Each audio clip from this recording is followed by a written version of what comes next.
kenalin aku Toha dari tutor penalaran umum dan pengetahuan dan pemahaman umum ya. Cuman hari ini kita bakal bahas soal-soal mengenai penalaran umum dan kita akan membahas soal ini sampai 1,5 jam ke depan atau sampai 11.30. Nah, sebelumnya aku mau bahas dulu tentang materi penalaran umum. Nah, sebenarnya materi penalaran umum ini dia outline besarnya itu adalah tentang logika. Jadi sebenarnya itu teman-teman dilatih gimana sih bernalar atau berlogika gitu. Nah, nanti bakal ada yang namanya silogisme, ada yang namanya apa diagram Venn. Jadi nanti tuh bakal banyak banget berkutat di hal-hal ini, pengeluaran analitik gitu. Dan nanti sebenarnya bisa dipahami lebih lanjut seiring dengan kita bahas soal gitu dan lainnya. Nah, intinya sih penalaran ya atau logika.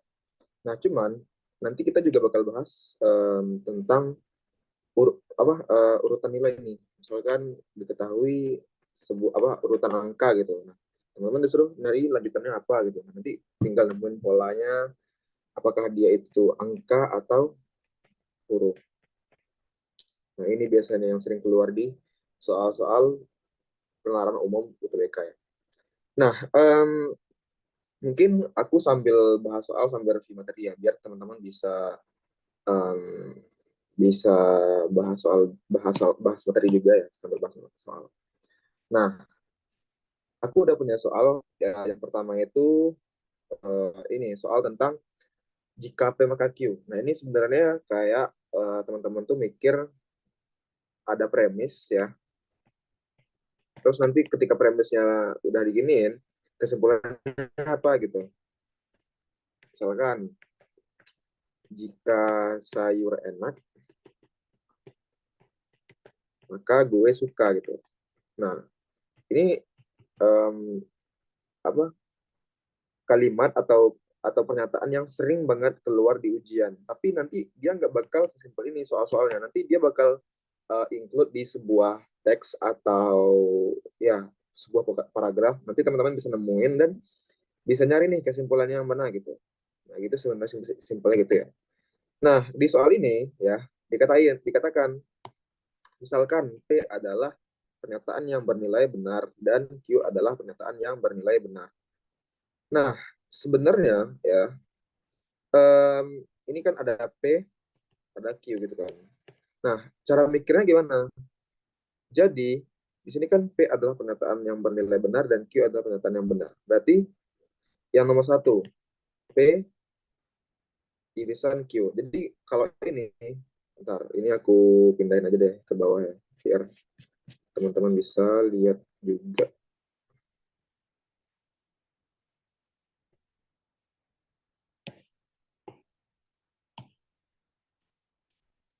Oke.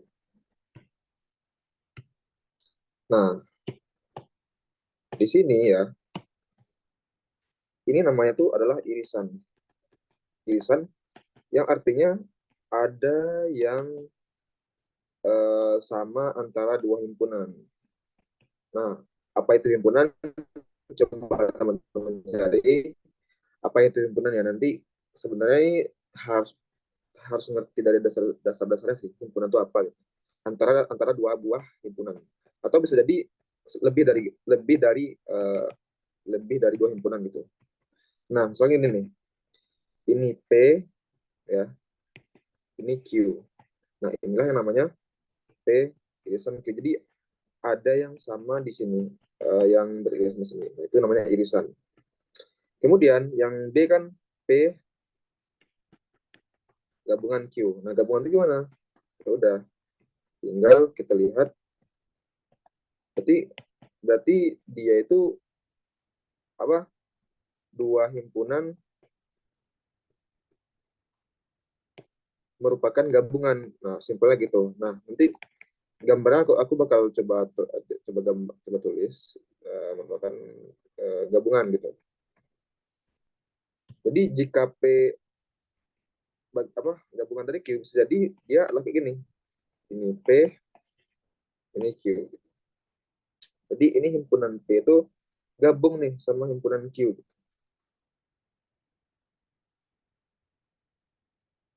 Ya, bisa juga kayak ini. Ini Q, ini P. Nah, bisa juga nanti sesuai dari apa yang diminta lah. Terus yang tiga itu kan adalah P maka negasi Q. Nah, um, gambarnya gimana? P maka negasi Q. Nah, um, ini P, ini Q kan. Nah, kalau kita lihat ya, kalau negasi Q berarti di sini kan. Nah, nanti gimana tuh? Apakah dia ini semua aja negasi Q gitu? Berarti kan di luar Q. Atau bisa jadi juga dia di sini, ini Q, ini P. Negasi Q berarti di sini, di luar dari Q gitu. Nah, nanti kita bisa carilah gimana um, cara mengetahui pernyataan ini benar atau enggak gitu. Nah, sebenarnya kita perlu tahu dulu aturan-aturan logika. Nah, ini aturan logika yang sering banget dibahas di soal-soal penerapan umum. Jika aku punya P dan ini Q, dan ini jika P maka Q, ya. Misalkan pernyataan pertama itu benar gitu. Jadi nih benar nih dia um, benar nih dia pernyataannya bernilai benar, berarti ini benar. Nah, terus yang Q juga benar, katanya pernyataan yang benar. Berarti kalau dua-duanya benar, kan dia benar. Nah, terus jika pernyataan P-nya benar, terus Q-nya salah, ya salah itu artinya berarti dia negasi Q kan. P maka negasi Q kan. Nah, ini kesimpulannya apa? Berarti kan jika P maka negasi Q, berarti jika pernyataan yang bernilai benar maka pernyataannya tidak benar. Nah, ini kesimpulannya adalah salah. Nah, coba teman cari kenapa dia salah. Karena kan kalau kita lihat aturan logika yang kita ini itu adalah aturan implikasi. Implikasi itu maksudnya apa? Aturan satu arah gitu. Jadi Q hanya disebabkan oleh P gitu. Jadi nggak ada lagi yang bisa menyebabkan perubahan pada Q. Otomatis jika P seharusnya sudah terjadi Q. Kalau yang terjadi bukan Q, maka itu adalah salah ya. Jadi itu agak agak lumayan abstrak ya teman-teman. Jadi intinya sih kalau nemu soal-soal kayak gini, itu tuh teman-teman harus biasain berpikir secara logis karena ya itu penerawangan sering bahas-bahas ginian gitu. Dan ini simple banget. Dan ini konsep yang aku jelasin. Nah, kemudian ya ada lagi nih misalkan P-nya itu salah gitu. Jadi kan ini benar-benar benar udah tinggal salah-salah gitu. Nah, terus diketahui jika P-nya salah, berarti pernyataannya tuh tidak bernilai benar ya kan. Kemudian si Q-nya benar ya. Benar berarti jika pernyataan tidak bernilai benar, maka Q adalah pernyataan yang tidak benar. Apa pernyataan yang benar gitu. Berarti ini gimana? Nah, kalau dalam aturan logika, kalau teman-teman mikir kan ini salah ya. Tapi sebenarnya ini benar. Kenapa? Nah, ini mungkin kalau di soalnya mungkin nggak terlalu terlihat jelas ya. Kenapa sih dia benar gitu? Coba kita jelasin pakai yang udah aku bikin tadi. Jika sayur enak, maka gue suka. Nah, berarti kan jika sayur nggak enak, maka gue suka. Berarti kan jika P-nya salah, Q-nya benar gitu. Berarti jika sayur nggak enak, maka gue suka gitu.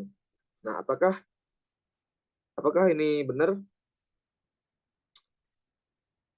Ini benar. Kenapa? Karena bisa aja penyebab dia suka sayur itu bukan hanya hanya hanya saja dia enak. Mungkin karena ada gizinya, ada ada khasiatnya buat ini, buat tubuh gitu. Makanya dia tetap bernilai benar. Yang ini kenapa salah? Nah, kenapa? Karena yang namanya implikasi satu arah. Berarti jika sayur enak, maka gue tidak suka. Nah, padahal dia satu arah gitu. Benar-benar jika P, maka Q berarti dia harus konsekuensial gitu. Benar-benar harus berurutan aturan logikanya. Makanya di sini ya jika P maka tidak Q itu ya salah. Tapi jika tidak P maka Q itu tetap bernilai benar. Nah, nanti teman-teman coba make sure lagi ya ke ke materi-materi logika di penalaran umum. Kemudian yang terakhir yaitu jika dia salah, P salah, maka Q juga salah. Apakah ini bernilai benar? Nah, ini juga bernilai benar. Kenapa? Ya udah, jika sayur nggak enak, maka gue nggak suka. Ya udah, berarti itu juga bernilai benar. Nah, ini tadi aku yang beda di sini kan cuma ini doang kan. Nah, coba kita lihat. Berarti jika nih, misalkan aku tulisin ini P, ini negasi Q, ini P, maka negasi Q. Ini benar, ini salah. Ya udah, ini bakal salah gitu. Nah, ini karena salah itu dia sama aja kayak negasi. Jadi yang bukan dari pernyataannya gitu. Jadi melawan atau negasi dari pernyataannya. Atau ini juga disebut dengan negasi. Negasi itu artinya lawan gitu. Lawan dari logikanya. Nah, kita lihat yang pertama, P adalah irisan Q. Nah, di sini ya bisa bisa bernilai benar nggak? Nah, selama P dan Q-nya benar dan tidak ada negasi dan dia di sini kita lihat beririsan, ini dinyatakan bernilai benar.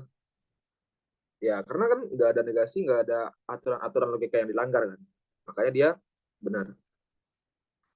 Kemudian, jika yang kedua, P gabungan Q. Nah, ini bisa jadi yang ini atau yang ini. Ya, udah benar gitu. Bisa bisa bisa aja dua-duanya benar gitu. Jadi pernyataan dua ini juga benar. Nah, pernyataan nomor tiga, seperti yang aku mention tadi di awal ya. Nah, ini kan jika P maka negasi dari Q. Nah, kenapa ini salah ya? Ini salah. Kenapa? Karena yang namanya implikasi dia aturan satu arah. Yang mana kita tuh kayak berpikir kita tuh berpikir kayak hanya karena P maka Q terjadi gitu. Nah, masalahnya P udah terjadi nih. Terus Q nggak terjadi ya. Salah dong. Nggak sesuai sama aturan logika. Sementara aturan logika seperti yang udah aku tulis di sini. Ya gitu aturan logikanya. Makanya yang nomor tiga ini salah. Dan jawaban yang benar adalah satu dan dua. Oke, sampai di sini ada pertanyaan nggak?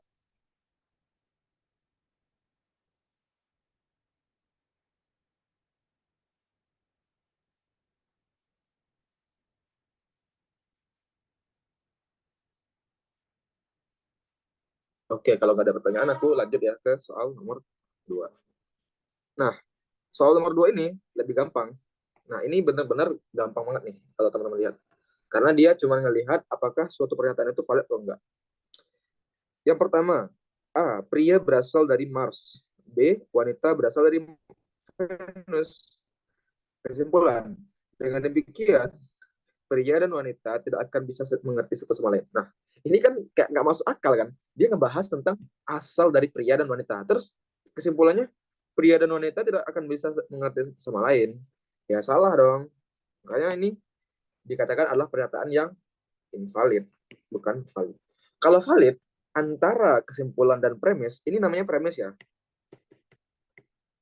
Kalau teman-teman nggak tahu premis, coba cari ya, googling premis itu apa gitu. Karena premis itu dia bakal menyebabkan kesimpulan. Jadi dari pernyataan-pernyataan yang kita punya nih, apa sih kesimpulannya gitu. Nah, itu tuh bakal nanti tuh bakal diterapkan banget pas kita nanti baca-baca soal yang dalam bentuk cerita, soal-soal dalam bentuk paragraf. Itu tuh biasanya terselip semacam pernyataan implikasi di soalnya. Nanti kita bisa lihat, nanti kita bisa sesuaiin sama soal yang diminta gitu.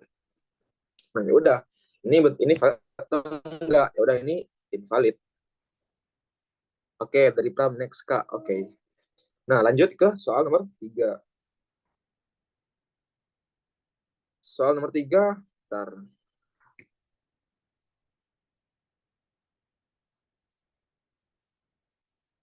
Wait, wait. Ini kok soal sama ya? Nah, soal nomor 3 kok sama ya? Udah deh, kita soal nomor 4. Soal nomor 4. Dikatakan bahwa semua seniman kreatif, ada ilmuwan yang tidak kreatif. Simpulan yang tepat adalah, nah, gimana caranya? Nih, berarti semua semua seniman itu kreatif. Nah, ada ilmuwan yang tidak kreatif. Ini salah ya, aku ganti warna deh. Ini warna gini. Nah, terus simpulnya apa gitu? Nah, caranya gimana? Caranya kalau teman-teman nemu soal kayak gini, itu tuh bisa digambarin pakai ini atau pakai yang gini-gini, himpunan. Jadi salah satu, cara dua. Nah, saran aku ya, ketika teman-teman nemu soal-soal kayak gini, ya, dia bilang ada atau semua atau apa gitu. Nah, itu bagusnya kita pakai pakai yang ini. Jadi pakai ini yang ada himpunan-himpunan gitu. Nah, semua seniman kreatif. Berarti semua seniman ya, seniman itu kreatif. Nah, nah ini kayak gini kita gambarin. Terus ada ilmuwan yang tidak kreatif. Ilmuwan di mana? Ilmuwan di dalam atau di dalam ini atau di dalam ini atau di sini? Di luar kan? Di luar himpunan kreatif kan? Berarti ilmuwan di sini. Ini ilmuwan. Nah, terus tidak kreatif. Kreatif di mana? Kreatif di sini. Ya kan? Terus tidak kreatif di mana? Ya udah berarti di sini. Berarti ada ilmuwan yang tidak kreatif. Ya udah kita lihat kesimpulannya gitu. Yang pertama, ada ilmuwan yang bukan seniman. Ada ilmuwan yang bukan seniman. Benar nggak? Benar ya, karena di sini kita lihat ilmuwan itu berada di luar himpunan seniman dan kreatif. Ya udah berarti bisa jadi benar nih. Terus yang B, tidak ada seniman yang ilmuwan. Artinya kan eh, semua seni semua apa tidak ada seniman yang ilmuwan. Kita lihat seniman di sini ya, ilmuwan di sini. Apakah kita bisa mengetahui tidak ada seniman yang ilmuwan? Nggak tahu ya, karena kita cuma tahu di sini ada ilmuwan yang tidak kreatif. Kita nggak tahu nih, nggak ada seniman yang ilmuwan. Bisa jadi nanti ada tuh seniman yang adalah ilmuwan. Jadi kita nggak tahu ya, apakah di sini tidak ada seniman yang bukan yang ilmuwan. Jadi teman-teman harus benar-benar ngerti di sini cara mikirnya gimana, logikanya gimana dan bisa modelingnya. Jadi modeling itu benar-benar necessary banget ya buat teman-teman mengerti pas soal UTBK. Kemudian yang C, ada individu yang kreatif bukan seniman. Nah, individu di mana? Nih, katanya kan ada individu yang kreatif. Di sini berarti kan ada individu yang kreatif kan, kita bisa lihat di sini yang bukan seniman. Nah, apakah kita bisa menyimpulkan ada individu? Nggak bisa juga, karena kita cuma tahu semua seniman dan ilmuwan. Kita nggak tahu apakah dia individu atau enggak gitu. Jadi dia adalah kelompok, jadi dia adalah orang yang lain gitu. Apa entitas yang lain gitu. Jadi di sini juga nggak bisa. Terus yang D, ada ilmuwan kreatif. Nah, ilmuwan udah pasti di sini, kreatif di sini pasti salah. Makanya yang D juga salah. Oke, yang C tadi salah.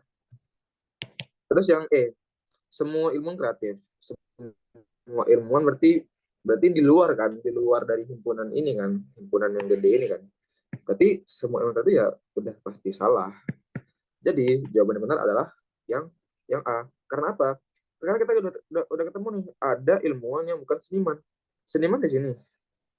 Ilmuwan di sini berarti kan katanya tuh ada ilmuwan yang tidak kreatif, berarti ada dong ilmuwan yang bukan seniman, yang which is dia ada di himpunan luar ini. Oke, kita lanjut ke soal nomor 5.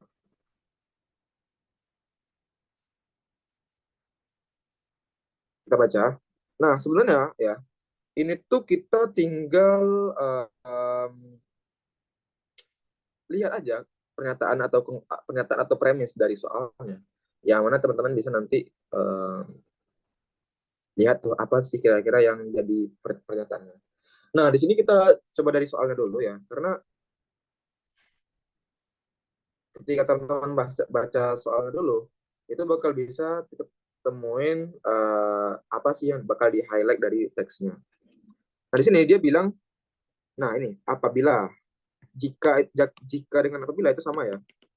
Jadi dia bakal selalu ada di awal. Ya udah, kita coba dulu highlight dari sini.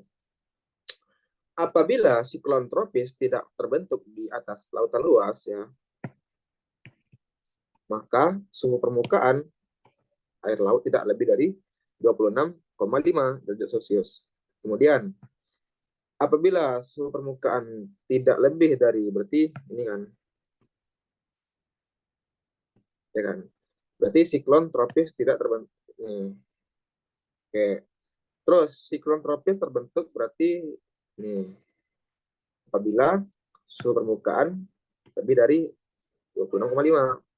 Terus suhu permukaan air laut terlebih apabila siklon tropis. Siklon tropis yang mana?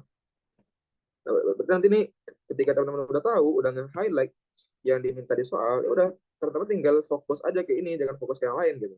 Jadi bisa lebih hemat juga waktunya. Terus yang E ini dia siklon tropis terbentuk di lautan luas dan suhu permukaan air laut tidak lebih dari 26 derajat Celcius, 5 derajat Celcius. Oke, kita lihat ke soalnya. Oke, kita baca. Indonesia terletak di garis khatulistiwa, sehingga seharusnya data Indonesia tidak menjadi perlintasan siklon tropis. Namun, badai ini cukup sering terjadi pada perairan di sekitar Indonesia, baik di sisi utara atau selatan khatulistiwa. Jika siklon tropis terbentuk, nah ini, jika siklon tropis terbentuk di atas lautan luas, maka suhu permukaan air laut akan lebih dari 26,5. Berarti kalau kita misalkan pernyataannya kita bikin implikasi, berarti jika P, maka Q. P-nya yang mana? P-nya adalah yang jika siklon tropis terbentuk di atas lautan luas, sementara suhu permukaan air laut lebih dari 20,5 adalah yang Q. Oke, lanjut. Masa hidup siklon tropis berkisar antara 3 sampai 18 hari. Kemudian melemah hingga punah ketika bergerak menuju perairan dengan suhu dingin atas daratan. Kepala BMKG Dwi Korita Karnawati mengatakan bahwa itu kayaknya enggak ini lagi ya. Terus Kepala BMKG Dwi Korita bla bla, hanya jika suhu permukaan air laut semakin meningkat. Oke, ini bisa juga nih. Jika suhu permukaan air laut semakin meningkat, ya terjadi pemanasan global dan perubahan iklim. Apabila ya kenaikan suhu tersebut terjadi ya, kenaikan suhu yang mana? Berarti kan dia di sini kan yang warna ini kan, yang ini jika suhu permukaan air meningkat, ya kan.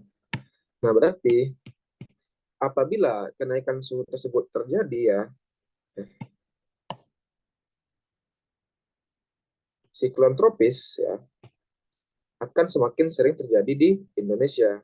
Di wilayah tropis di Indonesia. Kita misalkan dia adalah warna ini. Sorry.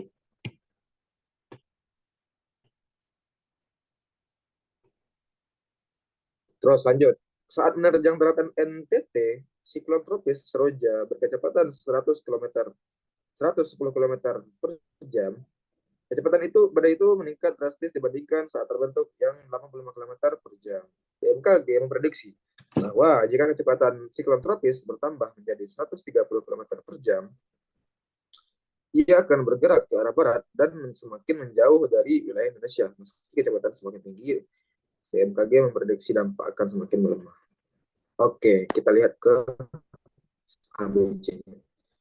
Di sini dia cuma nge-highlight suhu permukaan air laut tuh lebih atau enggak sih dari 26,5 derajat, ya kan?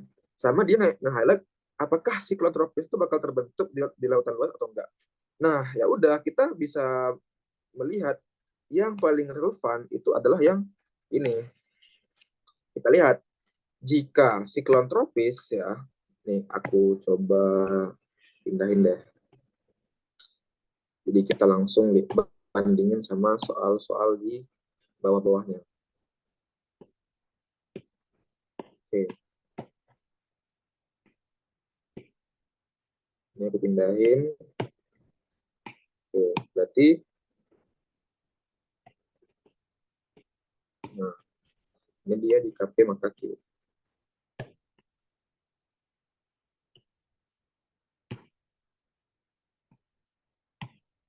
Oke. Nah, kita lihat yang P itu kan jika siklon tropis terbentuk di atas lautan luas. Oke, maka suhu permukaan air laut akan lebih dari 26. Oke, kita lihat yang A. Apabila siklon tropis tidak terbentuk, berarti kan kalau terbentuk dia P. Berarti kalau terbentuk berarti dia negasi dari P. Apabila siklon tropis tidak terbentuk di atas lautan luas, maka suhu permukaan air laut tidak akan lebih dari 26,5. Di sini dia akan lebih kan, berarti juga bakal negasi Q. Apakah ini benar? Apakah jika P maka Q, terus dia sama aja dengan jika negasi P maka negasi Q? Salah ya, karena dia hanya jika siklon tropis terbentuk di lautan luas, maka suhu permukaan air laut tidak akan lebih dari 26,5 derajat Celcius. Nah, jika diketahui nih, apabila siklon tropis tidak terbentuk di lautan luas, terus suhu permukaan air lautnya tidak lebih dari 26,5, apakah itu bisa dikatakan benar?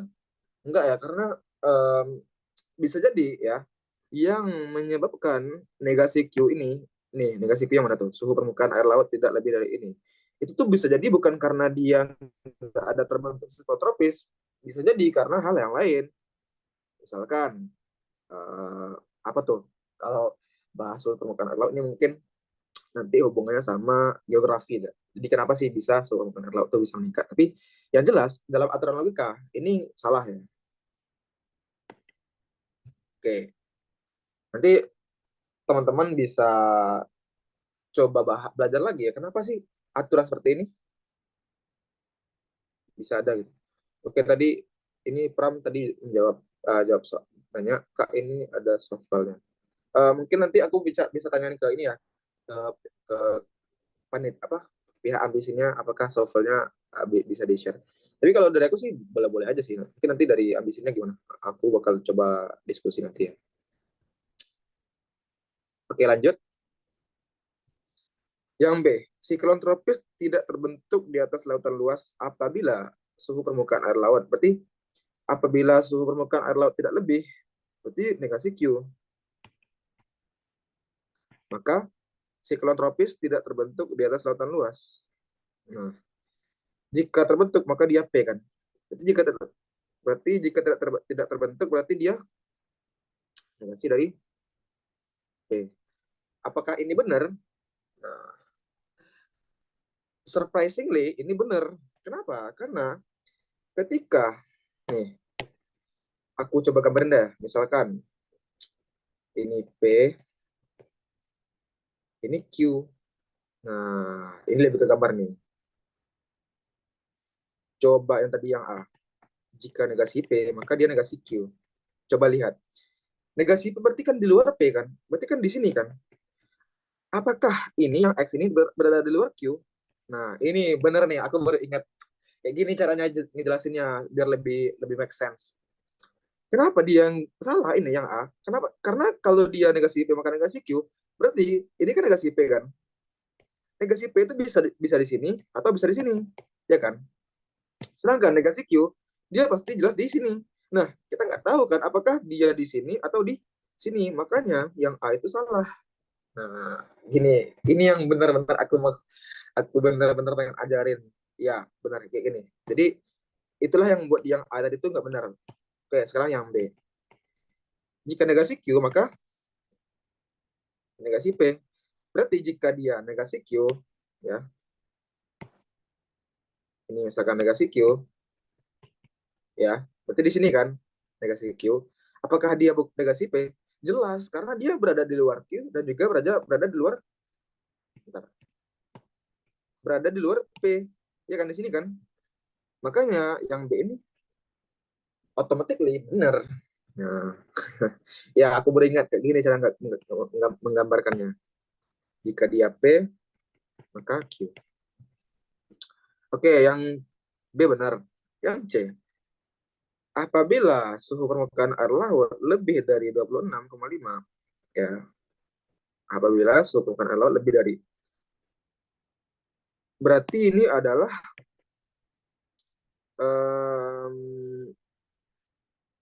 lebih dari, berarti berarti ini Q, maka negasi, maka adalah P. Oke, apakah berarti dia Q maka dia P? Nih yang C, Q maka P. Q kan ini kan, ya kan, di sini, sini kan. Nah, apakah dia Q maka pasti dia P? Enggak juga, karena kalau dia Q maka P, berarti dia di sini kan, di himpunan P kan, yang adalah himpunan Q gitu. Tapi ada juga loh anggota dari Q yang di luar P. Nah, makanya ini juga salah. Oke, yang D. Apabila siklon tropis terbentuk di atas lautan luas, berarti ini adalah P, maka suhu permukaan air laut tidak lebih dari 26 gitu kan. 26,5. Berarti dia negasi Q. Tadi yang aku jelasin di nomor 1, ini benar atau salah? Salah kan? Berarti ya udah, berarti ini juga salah. Cara lihatnya gimana? Nih, berarti kan tadi dia bilang jika P maka negasi Q. Jika P maka dia negasi Q. Q negasi Q di mana? Di luar ini kan? Apakah dia jika P maka dia di sini? Salah dong. Makanya yang D juga salah. Terus yang E.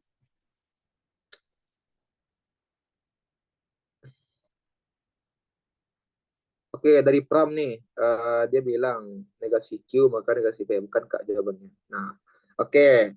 Uh, untuk sementara ya benar B, tapi kita coba eliminasi dulu soal-soal apa jawaban yang pasti salah. Biar teman-teman tuh bisa mengeliminasi atau ngasih argumen bahwa oh jawabannya salah gitu. Ya udah, kayak gitu tipsnya. Oke, lanjut ke yang E. Siklon tropis terbentuk di atas lautan luas ya, dan suhu permukaan laut. Berarti siklon tropis terbentuk berarti P, dan itu kan berarti inter apa? eh irisan ya, irisan dikasih Q. Nah, apakah begini? Enggak ya. Sama sebenarnya sama aja sih kayak yang D. Jadi ini juga enggak, yang E juga salah. Jadi jawaban yang benar adalah yang B. Oke, benar kata Pram tadi.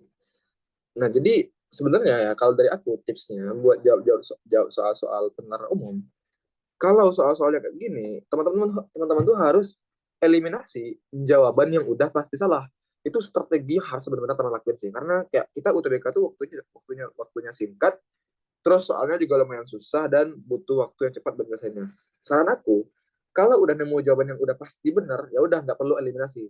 Tapi kalau masih bingung, mending lakukan eliminasi. Karena ketika teman-teman lakukan eliminasi, peluang teman-teman buat benar itu bisa jadi lebih bagus, lebih tinggi gitu.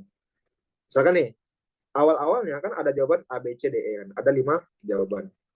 Nah, di 5 jawaban ini, ya, kemungkinan teman-teman benar tuh per soal tuh masih 20%. Karena kan 20% kali 5 kan 100%.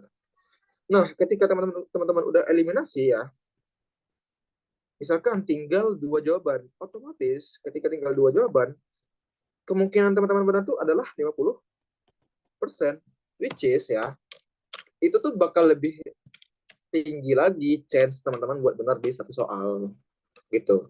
Jadi seharusnya ini tuh benar-benar harus diterapin, karena ketika nggak ada eliminasi kita kayak masih terganggu sama jawaban-jawaban lain yang sejatinya itu udah salah, tapi kita masih terganggu tuh. Yang penting ya udah kita eliminasi dulu, kita salahin dulu gitu. Nanti kita temuin dua jawaban yang pasti benar. Itu tipsnya dari aku ya. Karena dulu aku juga masuk UI juga via UTBK. Jadi aku benar-benar nerapin strategi itu biar ya udah uh, nanti bagus pas hasil dari subtes ini. Dan kayaknya semua strategi eliminasi itu bakal kepake banget di semua subtes, apakah itu dia PU, PPU, PBM, atau literasi. Nah, itu pakai banget. Tapi kalau penularan kuantitatif mungkin nggak terlalu, karena kan penalaran kuantitatif kan sifatnya dia adalah ilmu pasti kan. Pasti kayak kita nemuin em, hal-hal yang udah bersifat eh, pastilah. Jadi kita nggak bisa reka-reka yang mana yang salah, yang mana yang benar. Jadi udah langsung aja gitu.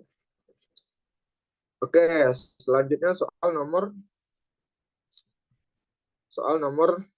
6. Oke. Dilihat, ditanyakan, berdasarkan informasi pada paragraf 1, manakah? Oke, sebelum itu aku mau nanya dulu ya, ada pertanyaan nggak sebelum lanjut dari yang aku udah jelasin di awal tadi?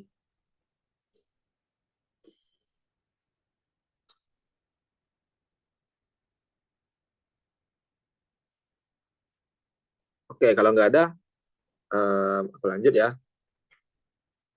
Berdasarkan informasi pada paragraf 1, manakah pernyataan berikut yang pasti salah? Nah, coba di-highlight.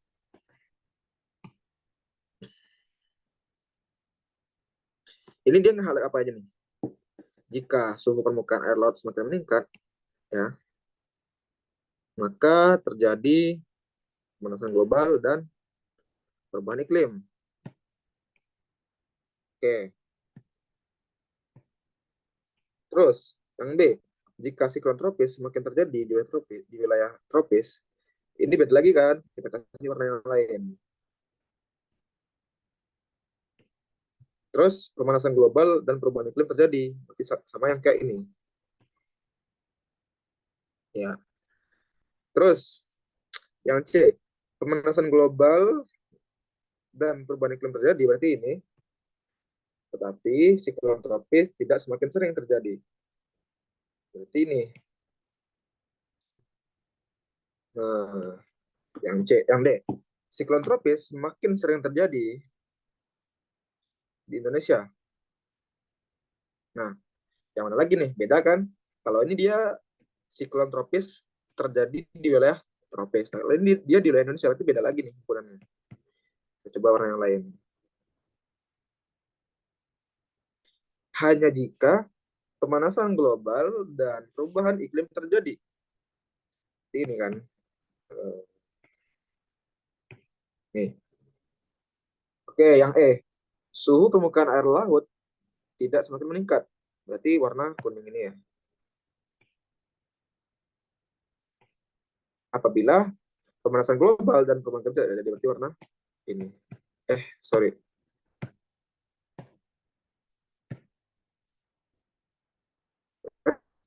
Ini kan. Ya udah, teman-teman tinggal highlight di soalnya yang mana sih yang ada ini. Ini aku misalin, tapi aku pindah dulu teksnya biar kita bisa satuin sama jawab sama uh, soalnya.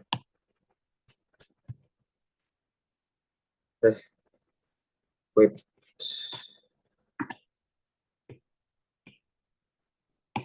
Oke, kita ambil dari soalnya lagi.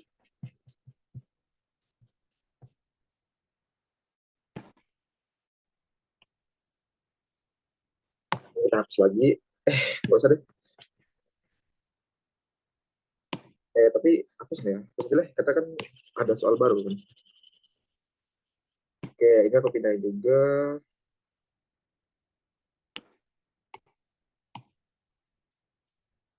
Oke.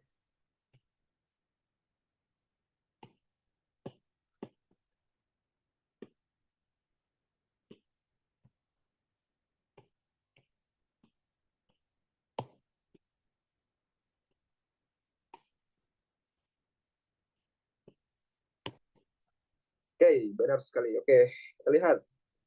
Dia bahasanya tentang suhu permukaan air laut meningkat atau perubahan iklim atau siklon tropis dan lain-lain. Tadi kita udah nge-highlight jika suhu permukaan air laut meningkat. Oke, kita baca lagi. Yang kita highlight tadi ini kan. Ini. Dan ini tadi kita highlight. Terus ini juga kita highlight tadi di sini.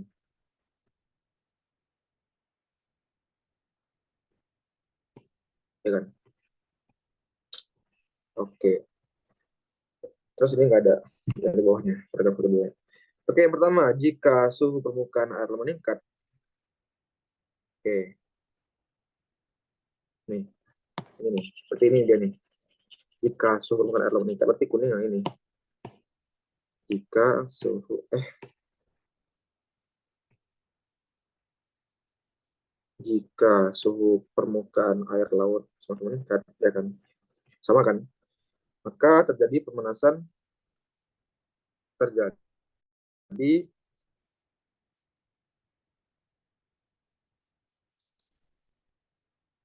terjadi pemanasan global dan perubahan iklim. Apakah ini benar? Warnanya beda. Apakah ini benar? Benar ya? Oke. Yang B, pemanasan global dan perubahan iklim terjadi jika siklon tropis semakin sering terjadi di wilayah di wilayah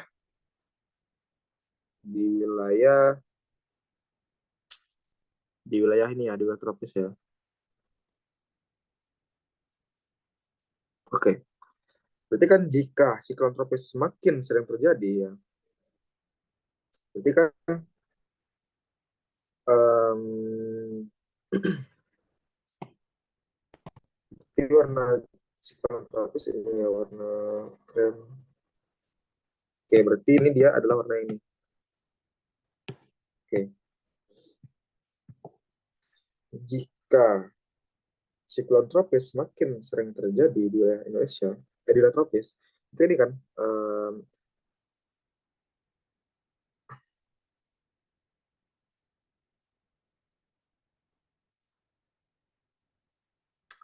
oke, berarti kan siklon tropis semakin sering terjadi kan seperti ini kan,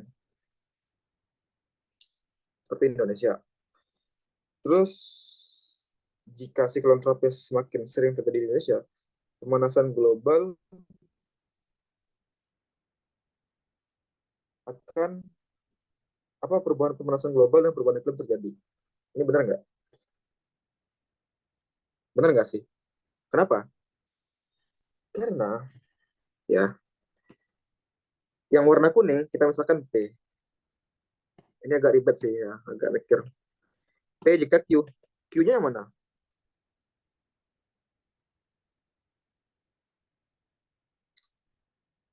Q-nya adalah yang ini, siklon tropis.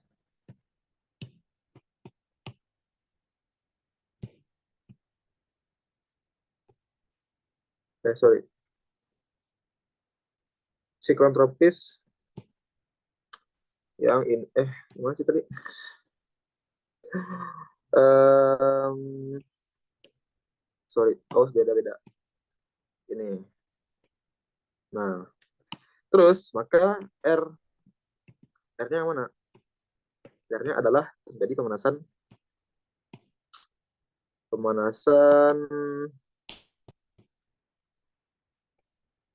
global dan perubahan iklim. Masuk nggak? Jadi kayak dari P nih, jika suhu permukaan air laut semakin meningkat ya, maka nih, ini sama aja nih. Nah, biar teman-teman bisa lihat ini lagi. Jika terjadi peningkatan suhu air laut, maka akan terjadi. Jika siklon tropis sering terjadi, maka akan terjadi pemanasan global dan perubahan iklim. That's why yang B, ya, jika siklon tropis semakin terjadi di wilayah tropis, maka pemanasan global dan perubahan apa perubahan iklim terjadi benar. Ini juga benar. Terus yang C, pemanasan global dan perubahan iklim terjadi, tetapi siklon tropis tidak semakin terus terjadi. Berarti apa nih yang dia bilang? Ehm, Pemanasan global terjadi, berarti pemanasan global tadi yang mana tuh? Yang ini ya, yang R. R terjadi, tapi ya siklon tropis tidak semakin sering terjadi. Siklon tropis yang mana? Siklon tropis adalah yang ini, yang Q. Berarti negasi Q berarti kan tidak semakin sering terjadi kan? Nah, apakah ini benar? Salah, karena dia melanggar aturan-aturan logika. Jadi kayak dia hanya disebabkan faktor-faktor di sebelumnya. Jadi kayak benar-benar satu arah doang. Jadi kalau misalkan diketahui sesuatu terjadi terus yang lain tidak terjadi padahal dia sequential, itu ya udah pasti salah gitu. Yang D, siklon tropis semakin sering terjadi di Indonesia jika pemanasan global dan perubahan iklim terjadi. Berarti ya, jika siklon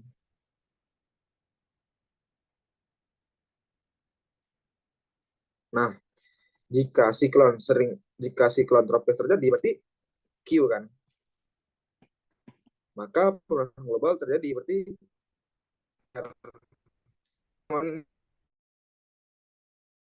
aku ingat lagi jika ini sama aja kayak gini.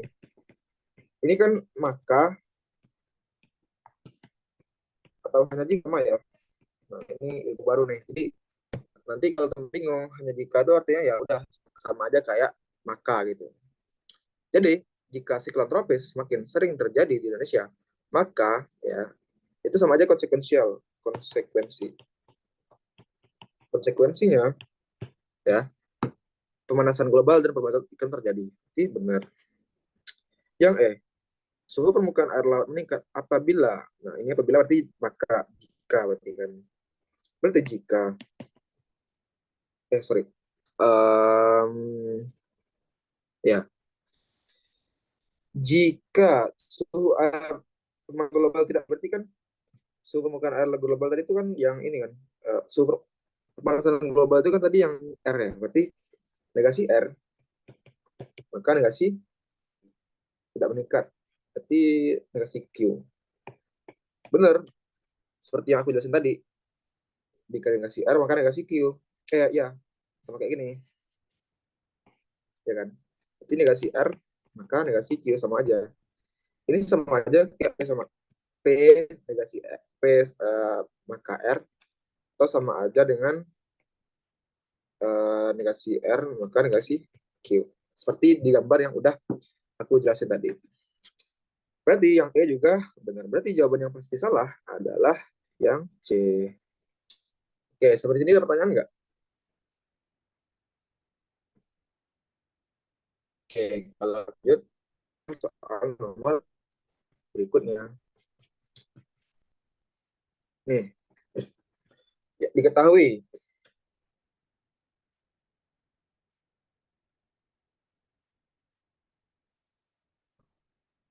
kesimpulan berdasarkan informasi dalam pramuka adalah kaitan badai siklon tropis semakin tinggi, tidak bergerak ke arah atau tidak semakin menjauh dari wilayah Indonesia. Adakah pernyataan berikut yang menggambarkan kualitas tersebut? Nah, teman-teman tinggal lihat aja ke paragraf 2 gitu kan. Nah, ini kan kata kecepatan badai siklon tropis semakin tinggi namun tidak bergerak ke arah barat. Kita lihat ini ketinggian aja.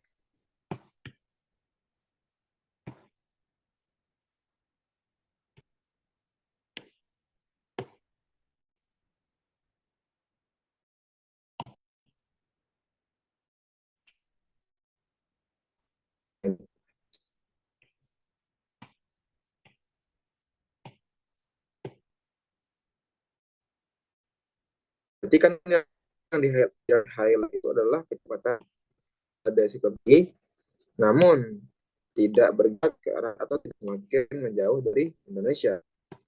Oke. Dari paragraf 2. Oke, berarti kita lihat paragraf 2.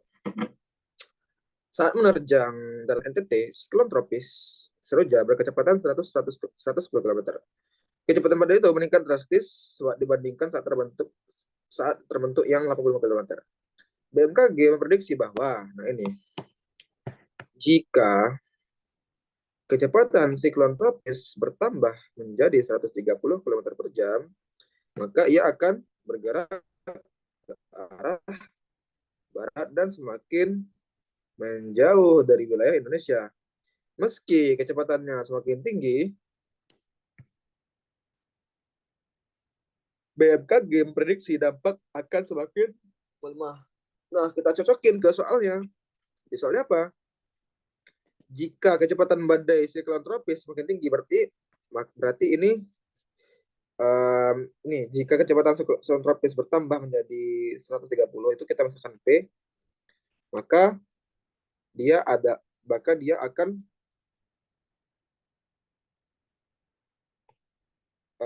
Q dan R. Kenapa dia kayak gini? Karena di sini ada kata-kata dan. Berarti Q adalah ia akan bergerak dari ke arah barat dan R adalah semakin menjauh dari wilayah Indonesia. Berarti kesimpulannya ini P maka Q irisan R. Ya udah kita lihat kalau di soal apa dari semakin tinggi berarti kan P. Namun, nah, lihat nih, namun tidak berarti kan tidak Q atau tidak R. R-nya apa? Tidak menjauh dari wilayah Indonesia. Apakah simpulan ini benar atau salah?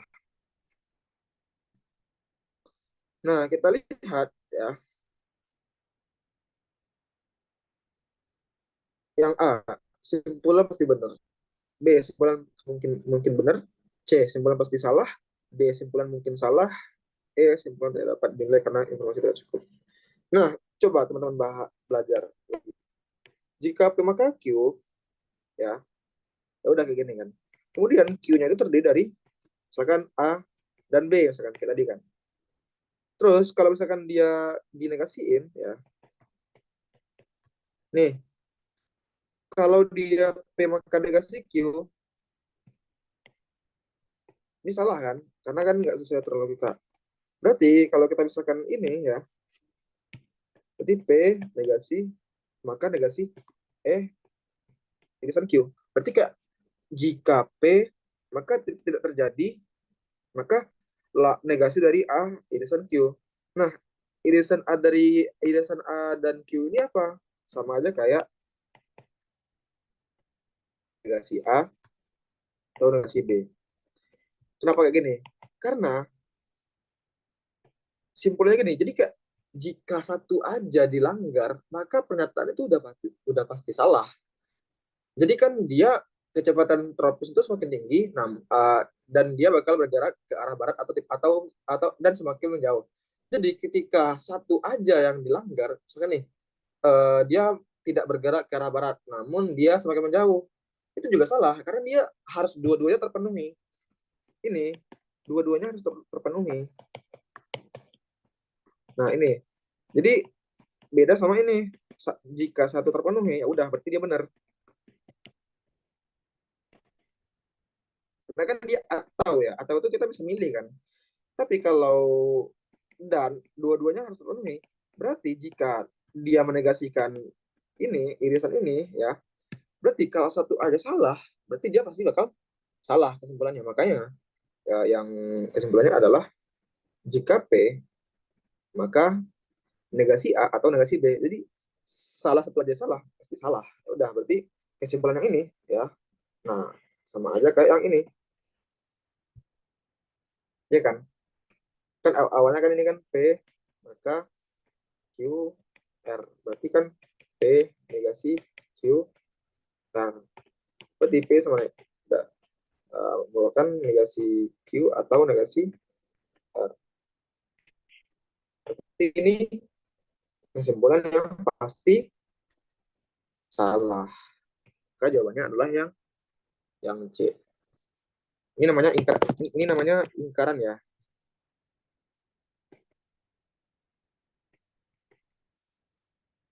Ingkaran. Oke. Oke, lanjut ke soal nomor selanjutnya. Soal nomor 8. Oke. Jika meja-meja ini dibuat setelah tahun 1975, mereka tidak dibuat dari Hollywood, premisnya adalah jika meja-meja ini dibuat setelah tahun 1975, mereka tidak dibuat dari Hollywood. Berarti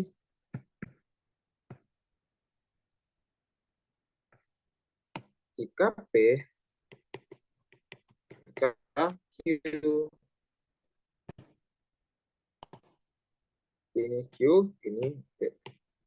Nah, ini kan baru premis kan. Kesimpulannya apa? Kesimpulannya katanya meja ini dibuat tahun 1980 dan terbuat dari Hollywood. Oke. Berarti terbuat dari Hollywood berarti dia negasi Q kan? Dia enggak? Kan kalau Q kan berarti dia tidak dibuat dari Hollywood. Kalau dia terbuat dari Hollywood berarti dia negasi Q gitu. Ya kan? Nah, meja ini dibuat pada tahun 1980. Oke. Apakah ini kesimpulan yang benar? Coba. Ini kan berarti dia yang awalnya adalah jika P, maka Q. Jika meja-meja ini dibuat setelah tahun 1975, mereka tidak dibuat dari Hollywood. Nah, yang diketahui adalah meja ini dibuat di tahun 1980. Ya.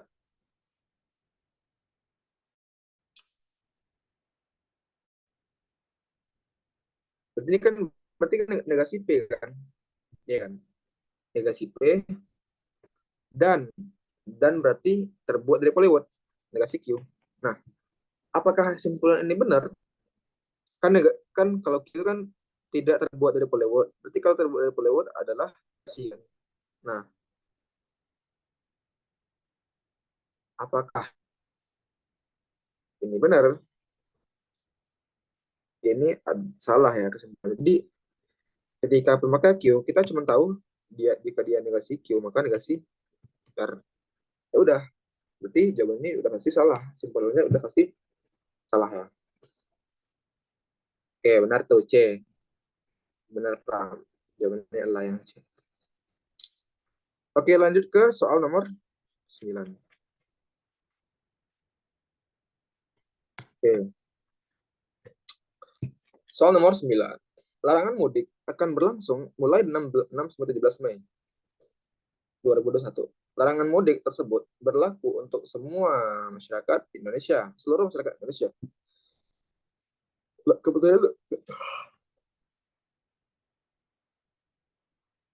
Keputusan itu ya disampaikan Menteri Pembangunan Manusia dan Kebudayaan Muhajir Effendi.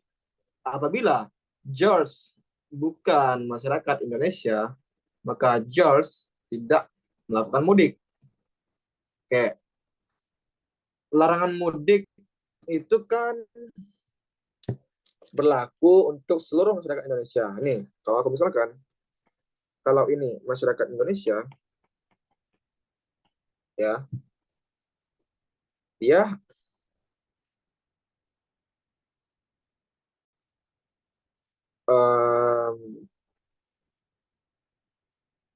dilarang mudik gitu. Berarti sini dilarang mudik.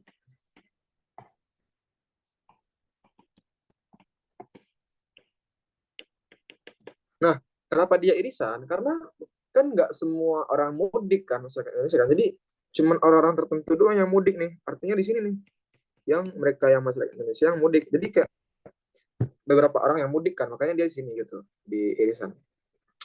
Kemudian apabila George bukan masyarakat Indonesia, maka George tidak melakukan lebaran, mudik lebaran. Berarti George kita misalkan di mana?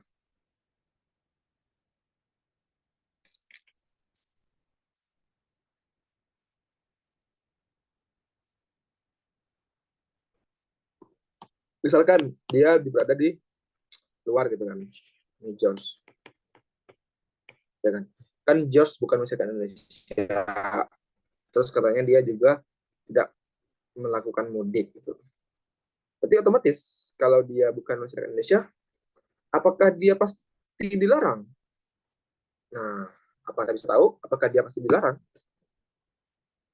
Kan tadi dikatain kan. larangan mudik itu berlaku untuk seluruh masyarakat Indonesia bagi mereka yang mudik. Kalau mereka yang mudik kan nggak balik kan, makanya dia irisan gitu di sini, irisan di sini. Tapi George itu dia bukan masyarakat Indonesia. Nih, George bukan masyarakat Indonesia, maka George tidak dilarang merayakan Lebaran. Apakah kita bisa tahu hal ini? Nggak tahu ya. Kita nggak tahu apakah selain masyarakat Indonesia juga dilarang mudik. Jadi boleh kan? Jadi di negara lain mudiknya boleh kok. Ya, seperti itu ya. Jadi di sini kesimpulannya gimana? Apakah kesimpulannya pasti benar atau pasti salah atau tidak dapat dinilai karena informasi tidak cukup?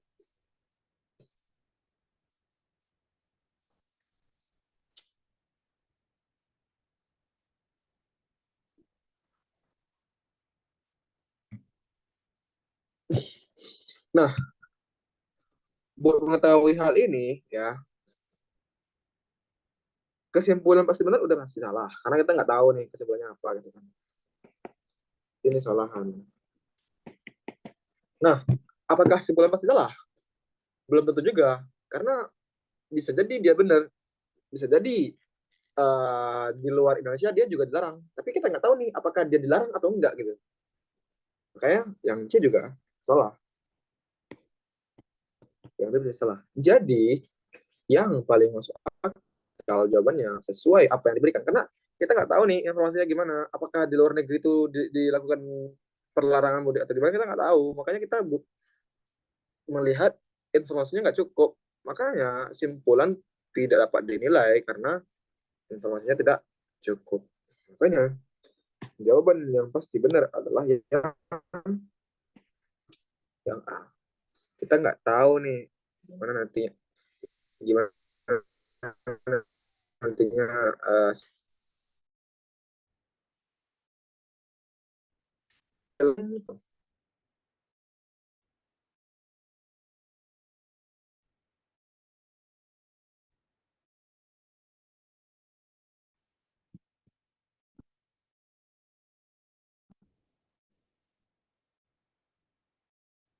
berdasarkan sekolah itu nilai B nilai 5 tidak lebih tinggi dari nilai final lebih tinggi dong. D lebih tinggi dari E, nilai 5 lebih tinggi dari C. Jika C lebih tinggi dari F, maka apa gitu kan. Nah, kita lihat di urutan 1, 2, 3, 4, 5, 6 nya gimana. Itu lebih dari D. Nah, D itu lebih dari C. C itu gimana? C lebih dari F. F itu lebih dari D.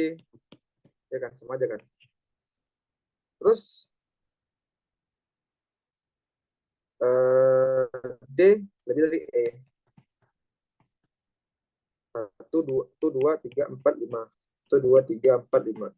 Nah, ketemu deh. Berarti yang paling gede adalah yang A. Yang B nomor 2. Yang C nomor 3. Nomor 4 yang mana? Nomor 4 udah pasti yang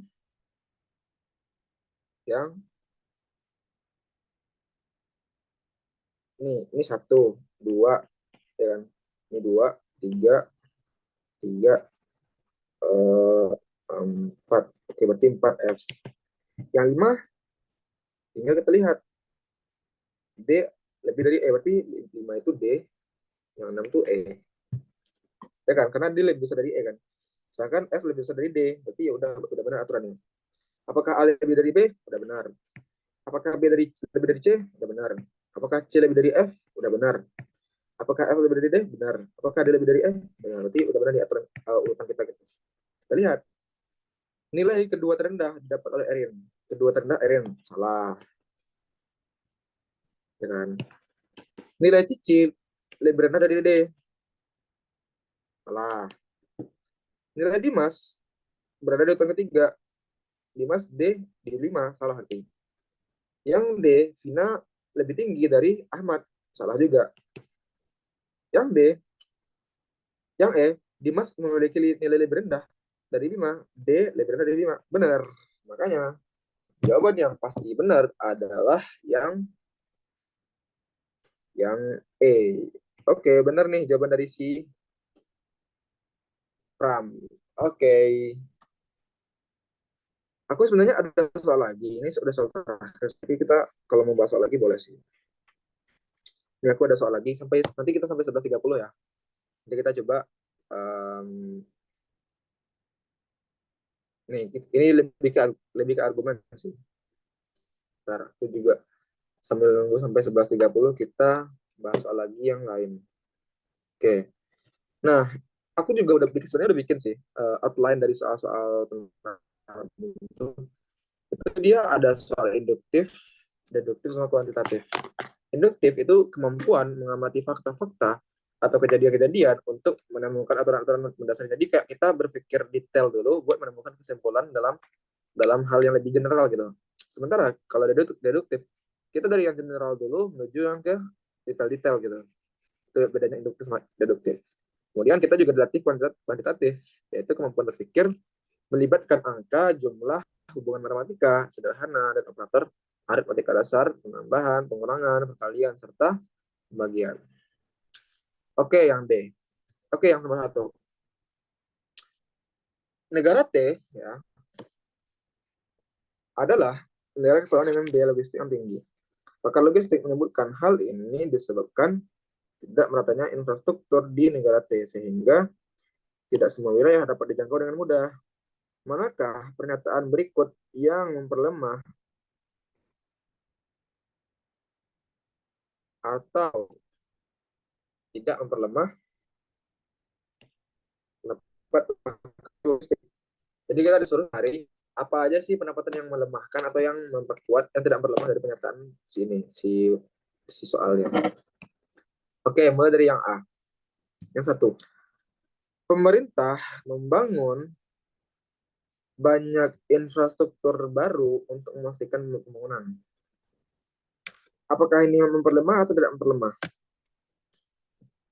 Nih, dia bilang kan karena apa tidak meratanya infrastruktur, biaya logistik menjadi tinggi sehingga tidak semua wilayah dapat dijangkau dengan mudah. Terus pemerintah membangun banyak infrastruktur, ya benar dong memperlemah karena ya udah kalau nggak ada kalau nggak ada pembangunan ya mereka nggak bakal bangun infrastruktur, nggak bakal membangun infrastruktur. Makanya ini memperlemah. Ya kayak memperlemah argumen di soal itu. Jadi benar gitu kayak dia cuma bangun infrastruktur pas lagi pengen pembangunan doang gitu. Atau gini, dia melakukan pemerataan pembangunan kalau dia bangun infrastruktur doang gitu. Terus yang nomor 2, pemerintah memberikan kebijakan insentif pajak bagi industri logistik untuk mengurangi beban biaya. Apakah ini memperlemah atau tidak? Ini nggak memperlemah ya, karena ya udah dia nggak ada hubungannya sama sama si soal. Soalnya kan bilang bahwa karena dia negara kepulauan, logistiknya tinggi. Karena itu disebutkan nggak meratanya infrastruktur sehingga tidak mudah dijangkau. Karena nggak mudah dijangkau makanya biayanya lebih mahal. Nah, apakah masyarakat memilih menggunakan apakah pemerintah memberikan kebijakan uh, insentif pajak bagi industri logistik untuk mengurangi biaya itu memperlemah atau tidak memperlemah? Ini nggak memperlemah ya. Oke. Karena dia seolah-olah nggak memperlihat nih apakah dia bisa memperlemah pernyataan pakar logistik tersebut.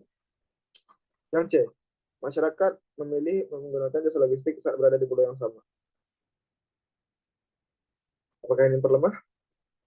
Enggak juga kan? Kenapa? Karena eh, karena dia memilih jasa logistik yang sama ya dia tuh nggak ada apa nggak berhubungan atau nggak melemahkan pernyataan bahwa karena infrastruktur belum ada akhirnya biaya logistiknya mahal gitu. Itu jadi dia nggak memperlemah. Yang memperlemah itu apa? Yang nomor satu tadi, dia cuma bangun infrastruktur buat ini doang. Dia kepikiran buat pemerataan itu pas cuman bangun infrastruktur doang gitu. Ini sebenarnya agak abstrak ya. Jadi teman-teman harus mikir gimana logikanya ya. Jadi di situ benar-benar logika benar-benar dilatih ya. Kayak ini tidak ya. Yang empat, perusahaan logistik saat ini memastikan bahwa semua wilayah dapat dijangkau dengan mudah. Nah, ini benar betul lah.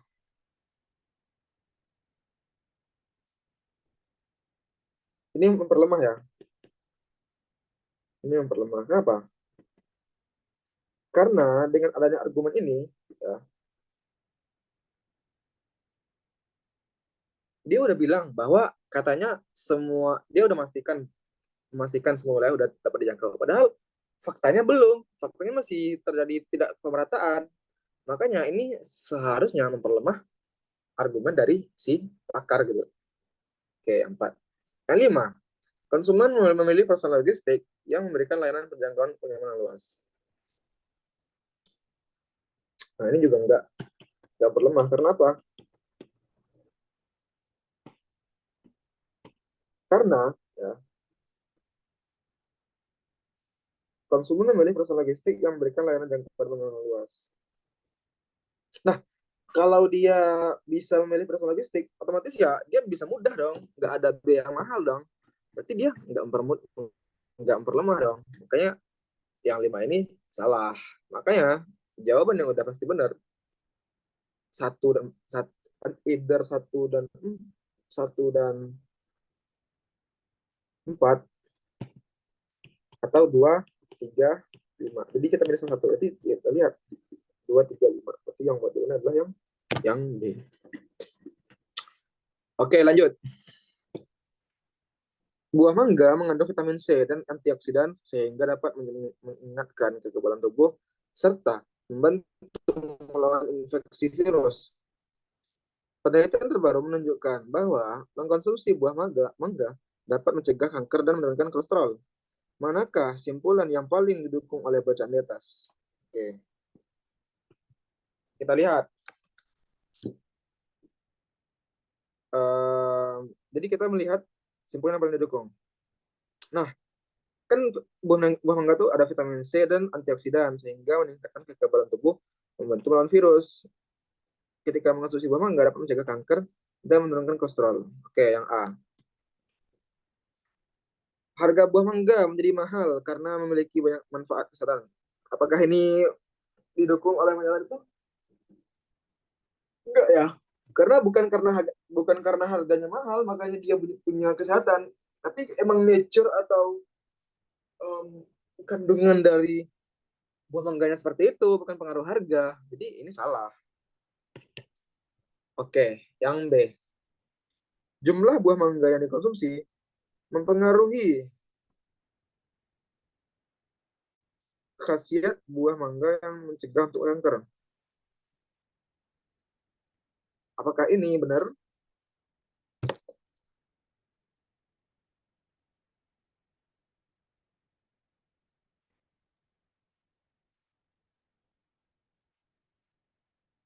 Ini juga salah ya. Kenapa? Kenapa ini salah? Karena kita nggak tahu nih apa. Jadi kan katanya kan jumlah buah mangga yang dikonsumsi mempengaruhi khasiat buah mangga untuk mencegah kanker. Nah, apakah khasiat mangga itu bisa dihitung dari jumlah mangga kita kita konsumsi? Apakah kesimpulan ini ada datanya nggak di sini? Nggak ada disebutin kan datanya kan? Makanya yang B ini juga salah. Oke, yang C. Banyak penderita kanker yang mencari buah mangga untuk pengobatan. Nah, ini benar nih. Kenapa? Karena ada alasan di sini. Karena buah mangga itu dapat mencegah kanker dan menurunkan kolesterol. Makanya yang C ini benar. Yang D. Mengkonsumsi mangga disarankan agar dapat terhindar dari risiko penyakit tertentu. Apakah ada pernyataan yang mendukung? Ada. Yang mana? Yang ini sama yang ini. Ini juga benar. Yang E.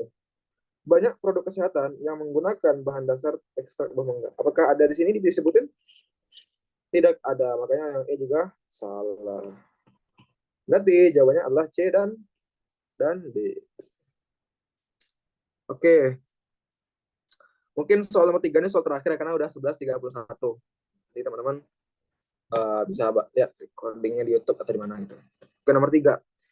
Kebiasaan tidur dengan posisi tengkurap dianggap buruk karena bagi kesehatan karena dapat memberikan tekanan pada bagian punggung.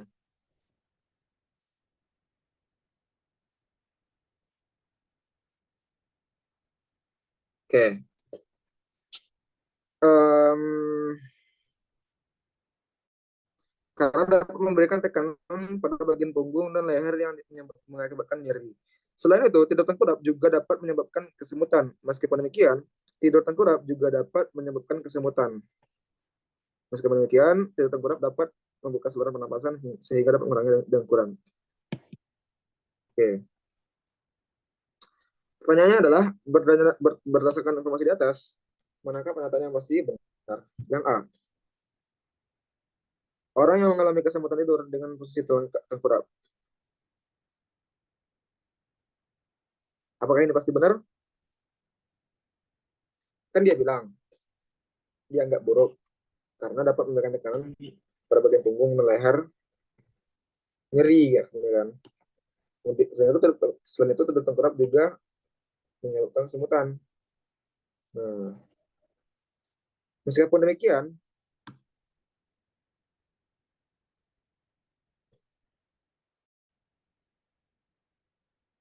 ini kayak tidur terlentang ya, bukan tidur tengkurap. Kok dua-duanya diulang sih? Juga dapat menyebabkan kesemutan. Meskipun demikian, tidur tengkurap dapat membuka saluran pernapasan sehingga dapat mengurangi dengkuran. Nah, apakah ini pasti benar orang yang mengalami kesemutan tidur dengan posisi tengkurap? Apakah ini pasti benar? Belum tentu ya. Kita nggak tahu pasti apakah penyebab dari kesemutan tidur itu cuma dari posisi tidur doang. Jadi karena hal yang lain yang menyebabkan kesemutan. Kayaknya yang ini salah. Yang B, kesemutan akibat tidur tengkurap dapat menyebabkan tidur menjadi tidak nyenyak. Nah, apakah ini disebutin nyenyak atau tidak nyenyak atau tidaknya tidur? Tidak disebutin, makanya ini salah. Yang C, orang yang memiliki gangguan pernapasan dapat disebutkan. Nggak bisa juga dong. Ini cuman kayak membuka saluran pernapasan doang. Kita nggak tahu nih apakah dia bisa memperbaiki gangguan pernapasan. Yang D, nyeri punggung dan leher dialami oleh orang yang mendengkur. Mendengkur yang mana?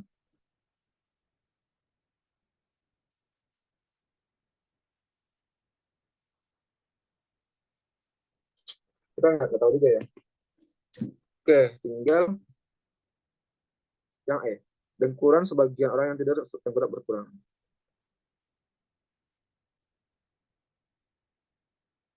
Nah, benar nih. Kenapa? Di sini nih. Mengurangi dengkuran. Berarti dengkuran sebagian orang tidur dengkuran sebagian orang yang tidur tengkurap bakal lebih berkurang. Jadi jawaban yang pasti benar adalah yang E. Oke teman-teman, mungkin sekian dulu pembahasan soal dari aku. Semoga bermanfaat dan bisa ngasih insight bagi teman-teman lagi buat jawab soal selanjutnya. Sekian dari aku, semoga bermanfaat. Ya, oh ya, Pram tadi udah jawab nih, jawabannya yang E Kak. Oke. Terima kasih kepada teman-teman yang udah join. Nanti bisa ditonton recordingnya di YouTube ya, YouTube Ambition. Oke, sekian dari aku. Terima kasih. Assalamualaikum warahmatullahi wabarakatuh.